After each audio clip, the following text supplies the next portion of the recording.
Hello and welcome back.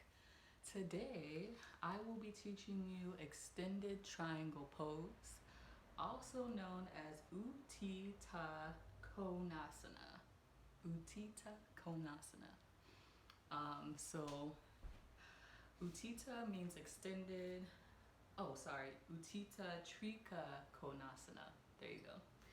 So Utthita means extended, and Trika Konasana or Trikona, sorry, Trikona means triangle or triangle.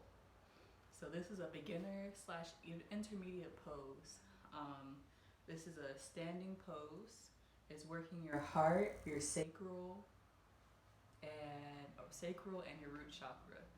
Um, this is also working your Vata, Pitta, and Kapha if you're into Ayurvedic medicines or body type or eating.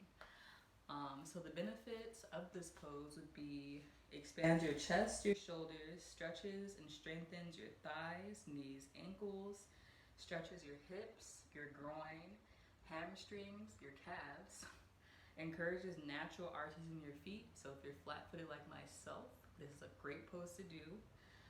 Relieves stress, calms the mind, and opens up energetic channels. So those energetic channels would be your chakras that were mentioned.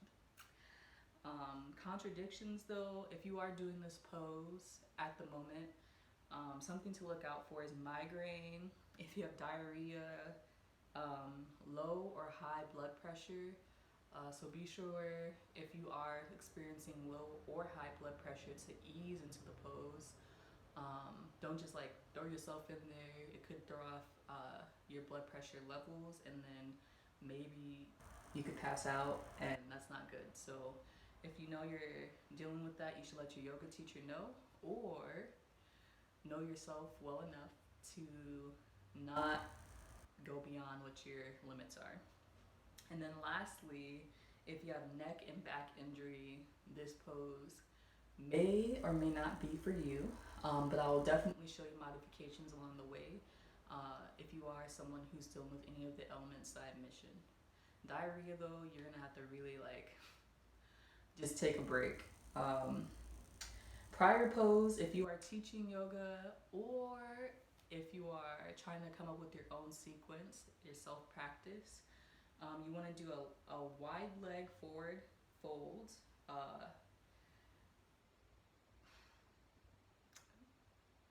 Learning how to say these correctly, but forgive me if this is not pronunciated or enunciated the right way.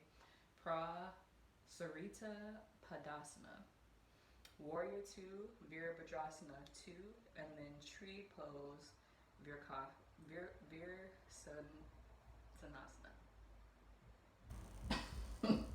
And then your post pose, so the pose that comes after you doing triangle or extended triangle, would be revolved triangle, Pavrita Uttanasana, Trikonasana, or pyramid pose, Parsvottanasana.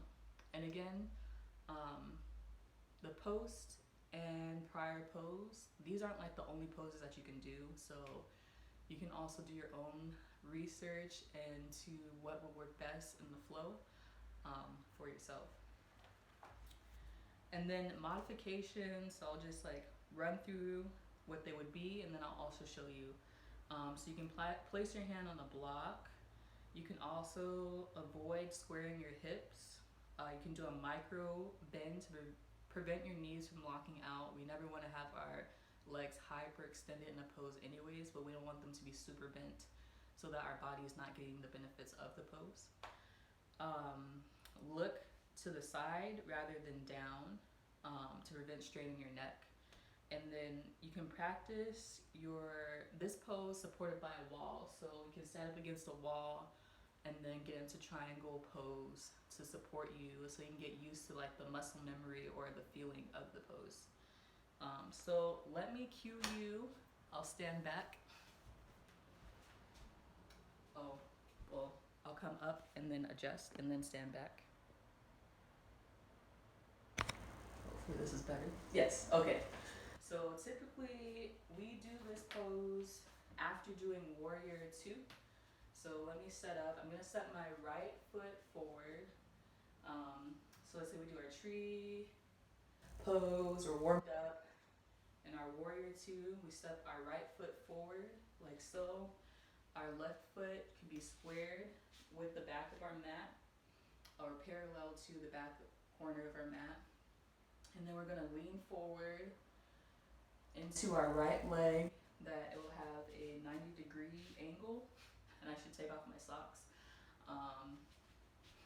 And then we'll take our left arm, reach it back, our right arm, reach it forward, and we want to look over our right hand. So in triangle pose, how we're gonna do this, we're gonna flip it up. So we're gonna take this, your right leg, and come to it straight as well. You would wanna keep your foot how it is, facing forward. And what we'll do is reach down and then look up. And this is our triangle pose. We want to make sure in this pose to keep our hands flat on the mat and then our shoulders down and back. And we'll try to square our hips up. So it's following our hand like this. And you should feel the stretch again in like your groin area. But with modifications, it helps to have a block.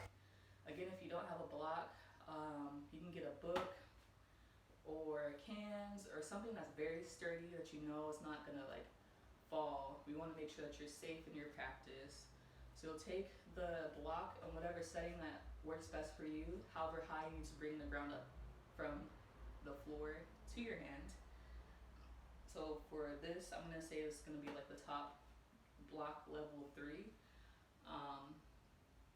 Same thing, I'll place it down, and then this will allow you to kind of really lean into the pose more comfortably, and you can look up, or you can look down, or you can look more neutral.